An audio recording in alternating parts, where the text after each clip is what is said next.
Hello friends, कैसे हैं आप सब। तो फ्रेंड्स, आज का हमारा टॉपिक है वचन, जिसमें हम एक वचन पढ़ेंगे और बहुवचन पढ़ेंगे।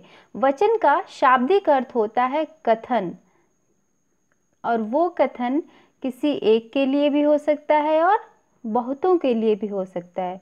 तो जिस कथन से हम किसी एक वस्तु या एक व्यक्ति को दर्शाते हैं तो वो एक वचन होता है, और उसी कथन से यदि हम बहुत से लोगों को या दो लोगों को या तीन लोगों को या बहुत से लोगों को दर्शाते हैं तो वो बहुवचन होता है। आइए हम लोग देखते हैं आगे। वचन की परिभाषा। वचन का शाब्दिक अर्थ संख्या वचन होता है। संख्या वचन को ही वचन कहते हैं। वचन का एक अर्थ कहना भी होता है, जैसा कि मैंने अभी बताया आपको कि वचन का अर्थ होता है कथन अर्थात कहना। संज्ञा के जिस रूप से किसी व्यक्ति वस्तु के एक से अधिक होने का या एक होने का पता चले उसे वचन कहते हैं। जैसा कि इसमें दिया है कि संज्ञा के जिस रूप से किसी के अर्थात संज्ञा के जिस रूप से यदि एक व्यक्ति के होने का या एक वस्तु के होने का पता चलता है तो वहाँ पर एक वचन होता है। और संज्ञा के जिस रूप से यदि दो व्यक्ति, तीन व्यक्ति या फिर बहुत सारे व्यक्ति या वस्तु का पता चलता है तो वहाँ पर बहुवचन होता है। ठीक है, जैसा कि यहाँ पर दिया हुआ है लड़की खेलती है। ठीक है, ये दिया हुआ है लड़की खेलती है, तो यहाँ पर लड़की अर्थात एक लड़की खेलती है तो एक वचन हुआ। और लड़कियाँ खेलती हैं तो लड़कियाँ यहाँ पर ज़्यादा लड़कियों की संख्या को दर्शाता है, एक से अधिक लड़कियों की संख्या को यहाँ पर दर्शाया गया है तो ये बहुवचन है। अर्थात जहाँ पर एक को दर्शाया गया जाता है तो वहाँ पर एक वचन होता है, और जहाँ पर एक से अधिक को दर्शाया जाता है तो वहाँ पर बहुवचन होता है। ठीक है, तो आप लोग वचन समझ गए कि वचन अर्थात कथन होता है, और जहाँ पे किसी एक के बारे में कहा जाता है तो एक वचन, और जहाँ पर बहुत से लोगों के बारे में कहा जाता है या बहुत सारे वस्तुओं को दर्शाया जाता है तो वहाँ पर बहुवचन होता है। वचन के भेद। वचन के भेद। भेद का अर्थ होता है प्रकार। तो वचन के प्रकार। वचन दो प्रकार के होते हैं, एक वचन और बहुवचन। एक वचन में किसी एक या एक व्यक्ति अथवा वस्तु को दर्शाया जाता है, और बहुवचन में दो, तीन या फिर बहुत सारे व्यक्ति या वस्तुओं को दर्शाया जाता है तो वहाँ पर बहुवचन होता है। एक वचन क्या होता है, अब हम इसको अच्छी तरीके से एक्सप्लेन करते हैं और समझते हैं कि एक वचन क्या होता है। जिस शब्द के कारण हमें किसी व्यक्ति, वस्तु, प्राणी, पदार्थ आदि के एक होने का पता चलता है उसे एक वचन कहते हैं। जैसा कि नाम से ही स्पष्ट है ये कि एक वचन। एक का अर्थ होता है एक, सिंगल, और वचन का अर्थ होता है कथन। तो जिस शब्द के कारण हमें किसी व्यक्ति, वस्तु, प्राणी, पदार्थ आदि के एक होने का पता चलता है उसे एक वचन कहते हैं। अर्थात कोई चीज़ जो है एक होने का पता चलता है, चाहे कि वो प्राणी हो या वस्तु हो, तो वहाँ पर एक वचन होता है। जैसे लड़का, एक लड़का, लड़की, ये भी एक को दर्शाता है। गाय, सिपाही, बच्चा, कपड़ा, माता पिता, माला, पुस्तक, स्त्री, टोपी, बंदर, मोर, बेटी, घोड़ा, नदी, कमरा, घड़ी, घर, पर्वत, ये सभी यहाँ पे जितने भी यहाँ पे ये शब्द दिए गए हैं सभी एक चीज़ को दर्शाते हैं। अर्थात एक ही वस्तु को दर्शाता है, एक ही व्यक्ति को दर्शाया गया है यहाँ पर, तो यहाँ पर एक वचन हो गया। ये सभी एक वचन के उदाहरण है। अब हम लोग देखते हैं कि बहुवचन क्या होता है। जिस विकारी शब्द या संज्ञा के कारण हमें किसी व्यक्ति, वस्तु, प्राणी, पदार्थ आदि के एक से अधिक या अनेक होने का पता चलता है उसे बहुवचन कहते हैं। ठीक है, एक बार फिर से हम परिभाषा देखते हैं कि जिस विकारी शब्द या संज्ञा के कारण। विकारी का अर्थ होता है जिसमें परिवर्तन होता है, विकार होता है। शब्द या संज्ञा के कारण हमें किसी व्यक्ति, वस्तु, प्राणी, पदार्थ आदि के एक से अधिक या अनेक होने का पता चलता है उसे बहुवचन कहते हैं। अर्थात कि यहाँ पर एक से अधिक होने का जहाँ पे पता चलता है वहाँ बहुवचन होता है। बहु नाम से स्पष्ट है कि बहु का अर्थ होता है बहुत और वचन का अर्थ होता है कथन। तो जहाँ पे बहुत सारे कथन का वर्णन होता है तो वहाँ पर कथन अथवा या फिर किसी जीव का वर्णन होता है तो वहाँ पर बहुवचन होता है। मतलब एक से अधिक को जहाँ भी दर्शाया जाए तो वहाँ पर बहुवचन होता है।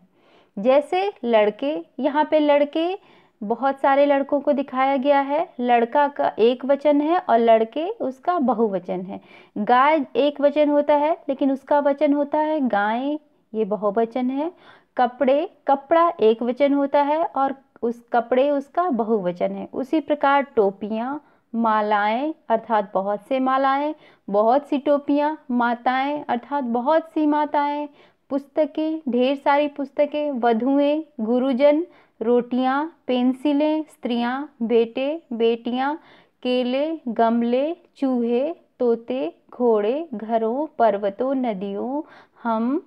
यहाँ पे मैं होता तो एक के लिए और हम हैं तो हम सब के लिए अर्थात बहुवचन। वे, ये, लताएं, लड़कियां, गाड़ियां। ठीक है, तो यहाँ पर ये जितने शब्द यहाँ पर ये दिए गए हैं ये सारे जो है बहुवचन को दर्शाते हैं अर्थात एक से अधिक की संख्या को यहाँ पर दिखाया गया है तो वहाँ पर बहुवचन होता है। ठीक है, आप लोग समझे कि एक वचन वहाँ होता है जहाँ पे सिर्फ एक को दर्शाया जाता है, चाहे एक व्यक्ति को या फिर एक वस्तु को दर्शाया जाता है तो वहाँ पर एक वचन होता है। और बहुवचन वहाँ होता है जहाँ पे एक से अधिक को दर्शाया जाता है, वहाँ पर बहुवचन होता है। अब हम लोग देखते हैं कि एक और एक वचन और बहुवचन के क्या क्या नियम होते हैं। ठीक है, कैसे हम लोग जानेंगे कि एक वचन है या बहुवचन या फिर एक वचन को बहुवचन कैसे बनाते हैं, ये सारे जो नियम हैं ये अब देखेंगे हम लोग आगे। तो आदरणीय या सम्माननीय व्यक्तियों के लिए बहुवचन का प्रयोग होता है लेकिन एक वचन व्यक्तिवाचक संज्ञा को बहुवचन में ही प्रयोग कर दिया जाता है। ठीक है, अर्थात जो हमारे मतलब हमसे कोई आदरणीय हो, बहुत रिस्पेक्टेड होगा वो या फिर बहुत ही मतलब बड़े ओहदे पे होगा तो उसके लिए हम जो है सम्मान दिखाने के लिए, उसका आदर दिखाने के लिए हम एक वचन का प्रयोग करेंगे। ठीक है, सॉरी एक वचन नहीं बहुवचन का प्रयोग करेंगे। मतलब जो कोई भी हमारी नज़र में सम्मानीय व्यक्ति होगा, आदरणीय व्यक्ति होगा, उसको सम्मान देने के लिए हम बहुवचन का प्रयोग करते हैं। ठीक है, जैसे गांधी जी चंपारण आए थे, यहाँ पे गांधी जी बहुत ही सम्मानीय व्यक्ति हैं तो गांधी जी चंपारण आए थे तो यहाँ पर आए थे ऐसा लग रहा है कि यहाँ पे बहुवचन बहुत सारे हैं तो बहुवचन का प्रयोग है, लेकिन ऐसा नहीं क्योंकि गांधी जी एक सम्मानीय व्यक्ति थे तो उनके लिए बहुवचन का ये प्रयोग हुआ है वहाँ पे। उसी प्रकार शास्त्री जी बहुत ही सरल स्वभाव के थे। अगर जो हम नॉर्मल कोई व्यक्ति होता, कोई ऐसे ही व्यक्ति होता साधारण, तो हम लोग ऐसे कहते कि वो बहुत ही सरल स्वभाव का था तो हम यहाँ पर था लगाते। लेकिन यहाँ पर शास्त्री जी की बात हो रही है, लाल बहादुर शास्त्री की बात हो रही है तो ये काफ़ी सम्मानीय व्यक्ति थे हमारे देश के, तो इनके लिए बहुवचन का प्रयोग किया गया है। कैसे यहाँ पर कि शास्त्री जी बहुत ही सरल स्वभाव के थे तो यहाँ पे थे का प्रयोग जो है बहुवचन को दर्शाया गया है, लेकिन यहाँ पे एक वचन के रूप में इसका प्रयोग हुआ क्योंकि ये सम्मानीय व्यक्ति के रूप में इसका प्रयोग हो रहा है। उसी प्रकार गुरुजी आज नहीं आए, गुरुजी भी सम्माननीय व्यक्ति तो उनके लिए भी आए अर्थात बहुवचन में एक वचन का प्रयोग हुआ है, मतलब सम्माननीय है तो यहाँ पर बहुवचन का प्रयोग आ गया है एक व्यक्ति के लिए, गुरु जी के लिए। उसी प्रकार है पापा जी कल कलकत्ता जाएंगे। गांधी जी छुआछूत के विरोधी थे, गांधी जी छुआछूत के विरोधी थे, यहाँ पर भी थे अर्थात बहुवचन को दर्शाया गया है क्योंकि गांधी जी सम्माननीय थे। कोई ऐसे ही रहता तो गांधी जी छुआछूत का विरोधी था। अगर जो कोई गांधी नाम का ऐसे ही साधारण इंसान था रहता तो उसके लिए हम कहते गांधी छुआछूत का विरोधी था, किंतु यहाँ पे गांधी जी जो बापू के नाम से प्रसिद्ध थे और क्या कहते हैं, वो काफ़ी सम्माननीय व्यक्ति थे, तो यहाँ पर उनके लिए बहुवचन का प्रयोग हुआ है। श्री रामचंद्र वीर थे, रामचंद्र जी, उनके लिए भी यहाँ पर थे का अर्थात बहुवचन का प्रयोग हुआ है, किंतु ये एक ही व्यक्ति हैं। तो इन सब से हमने देखा कि जहाँ पर कोई सम्माननीय व्यक्ति होता है, आदरणीय व्यक्ति होता है, उसके लिए हम बहुवचन का प्रयोग करते हैं। अब हम लोग देखते हैं कि एक वचन और बहुवचन का प्रयोग संबंध को दिखाने के लिए भी समान रूप से किया जाता है। ठीक है, मतलब वहाँ पे एक वचन और बहुवचन का समान रूप से प्रयोग किया जाता है। कब? जब हमें संबंध को दिखाना हो, जैसे नाना, मामी, ताई, ताऊ, नानी, मामा, चाचा, चाची, दादा, दादी। तो यहाँ पे एक समान है, अर्थात एक वचन और बहुवचन को यहाँ पे नहीं देखा गया है, यहाँ पे एक ही समान सबको कर दिया गया है। क्योंकि यहाँ पे संबंध को दर्शाया गया है। ठीक है, अर्थात जहाँ पे संबंध को दर्शाया जाता है तो वहाँ पर एक वचन और बहुवचन का प्रयोग बराबर होता है। और आगे हम लोग देखते हैं, द्रव्य की सूचना देने वाले द्रव्यवाचक संज्ञाओं का प्रयोग केवल एक वचन में ही होता है। अर्थात द्रव्य जैसे तेल हो गया, घी हो गया, पानी हो गया, दूध हो गया, लस्सी हो गया, रायता, अर्थात कोई लिक्विड चीज़ होती है। ठीक है, लिक्विड चीज़ होती है, तो वहाँ पर हम लोग क्या कहते हैं, एक वचन का ही प्रयोग करते हैं। जैसे तेल हो गया, घी, पानी, ये सारे जो है लिक्विड चीज़ें हैं। तो इसको देखिए कि द्रव्य की सूचना देने वाले अर्थात द्रव्य को बताने वाले द्रव्य सूचक संज्ञाओं, ये द्रव्य सूचक संज्ञा है कि तेल हो गया, घी हो गया, पानी, दूध, दही, लस्सी और रायता, तो इन सब के प्रयोग केवल एक वचन में ही होता है। अर्थात जहाँ पे कोई भी लिक्विड चीज़ों को दिखाया जाता है, द्रव्य को दिखाया जाता है, तो वहाँ पर ऑटोमेटिक एक वचन का ही प्रयोग होगा, चाहे वो कितना भी हो। ठीक है, तो संबंध दिखाने के लिए भी क्या कहते हैं, एक वचन और बहुवचन का प्रयोग होता है बराबर से ही।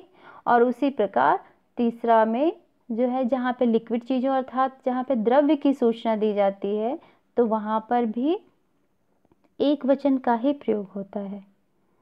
अब हम लोग देखते हैं कि वचन के कुछ शब्दों का प्रयोग हमेशा ही बहुवचन में ही किया जाता है। अर्थात यहाँ पर ये नहीं देखा जाता है कि यहाँ पे ये शब्द आए तो एक वचन ही होगा। क्यों? क्योंकि कुछ विशेष परिस्थितियों में वहाँ पर बहुवचन ही लगता है। और वे विशेष परिस्थितियाँ कौन कौन सी हैं? जैसे दाम हो गया, तो यहाँ पे दाम में भी क्या कहते हैं, बहुवचन का ही प्रयोग होगा। दर्शन में, प्राण में, आंसू, लोग, अक्षत, होश, समाचार, हस्ताक्षर, दर्शक, भाग्यकेश, रोम, अश्रु, आशीर्वाद, इन सब में अगर जो ये शब्द जहाँ भी आए तो वहाँ पर बहुवचन का ही प्रयोग होगा।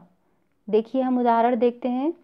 आपके हस्ताक्षर बहुत ही अलग हैं, तो यहाँ पे जहाँ हस्ताक्षर शब्द यहाँ आया हुआ है, तो हस्ताक्षर है तो यहाँ पर बहुवचन का प्रयोग है। ठीक है, आपके यहाँ पे कोई एक व्यक्ति ऐसे होता तो आपका लगता, किंतु यहाँ पे सामने हस्ताक्षर है, तो हस्ताक्षर जब भी शब्द आएगा तो वहाँ पर बहुवचन का प्रयोग हो जाएगा।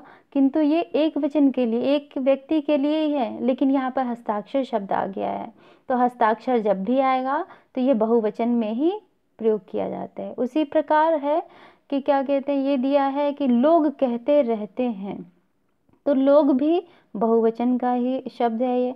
आपके दर्शन मिलना मुश्किल है, आपके दर्शन मिलना मुश्किल है, और यहाँ पर दर्शन शब्द आया है तो दर्शन भी बहुवचन में ही प्रयोग होगा। तुम्हारे दाम ज़्यादा हैं, दाम शब्द आया है तो यहाँ पर बहुवचन ही होगा। आज के समाचार क्या हैं, तो यहाँ पर जो समाचार है वो भी बहुवचन को दर्शाता है, तो बहुवचन में ही ये प्रयोग होगा। आपका आशीर्वाद पाकर मैं धन्य हो गया, आशीर्वाद शब्द आया तो भी यहाँ पे बहुवचन का ही प्रयोग होगा। ठीक है, तो आप लोगों ने ये समझा कि जहाँ पे दाम शब्द आता है, दर्शन है, प्राण है, आंसू, लोग, अक्षत, ये उपरोक्त जितने भी ये शब्द आए हैं, जहाँ भी आएंगे, चाहे कोई एक व्यक्ति के लिए भी आए, किंतु यहाँ पर बहुवचन का ही प्रयोग होगा। अब हम लोग नेक्स्ट देखते हैं। दोस्तों अब हम लोग नेक्स्ट टॉपिक जो है अब नेक्स्ट वीडियो में देखेंगे, क्योंकि अगर जो हम एक वीडियो में ही पूरा दिखा देंगे तो ये काफ़ी बोरिंग हो जाएगा, बहुत बड़ा वीडियो हो जाएगा, तो आप लोग स्किप करके देखेंगे। तो अब हम लोग नेक्स्ट वीडियो में मिलते हैं। Thank you.